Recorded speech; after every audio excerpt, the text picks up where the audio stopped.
Hi viewers, ಎಲ್ಲರೂ ಹೆಂಗಿದ್ದೀರಾ?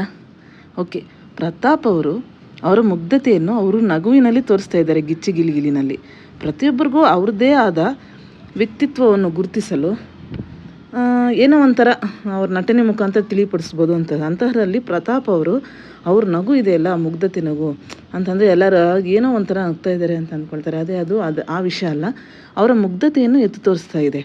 ಅವ್ರ ನಗು ಇದೆಯಲ್ಲ, ಅದು ತುಂಬಾ ಒಂಥರ ಕಾಮಿಡಿಯಾಗಿರ್ಬೋದು, ಆದರೆ ಅದು ಅವರ ಒಳ್ಳೆತನವನ್ನು ಸಹ ತೋರಿಸುತ್ತೆ. ಅದನ್ನು ನನ್ನ ನಟನೆ ಮೂಲಕ ಕೂಡ ನಾನು ವ್ಯಕ್ತಪಡಿಸೋದಕ್ಕೆ ಪ್ರಯತ್ನ ಪಡ್ತಾ ಇದ್ದೀನಿ. ನನಗೂ ತುಂಬಾ ಖುಷಿಯಾಗುತ್ತೆ ಅವ್ರ ನಟನೆ ಬಗ್ಗೆ ಹೇಳಬೇಕು ಅಂತಂದರೆ.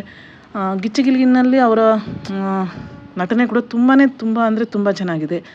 ಅವರ ಜೀವನನೇ ಬದಲಾಗ್ತಾ ಇದೆ. ಏನೋ ಒಂಥರ ಖುಷಿ ಆಗ್ತಾಯಿದೆ ನೋಡೋದಕ್ಕೆ. ಬಿಗ್ ಬಾಸಲ್ಲಿ ಅವರು ರನ್ನರ್ ಆಗಿದ್ದರೂ ಕೂಡ ಗಿಚ್ಚಿಗಿಲಿನಲ್ಲಿ ವಿನ್ನರ್ ಆಗ್ತಾರೆ ಅಂತ ಒಂದು ಆಶಯದಿಂದ ನಾವೆಲ್ಲರನ್ನು ಕಾದು ನೋಡ್ತಾ ಇದ್ದೀವಿ. ಪ್ರತಾಪ್ ಅವ್ರು ವಿನ್ ಆಗಬೇಕು ಅಂತ ನಮ್ಮ ಆಶಯ. ಅವ್ರ ನಗು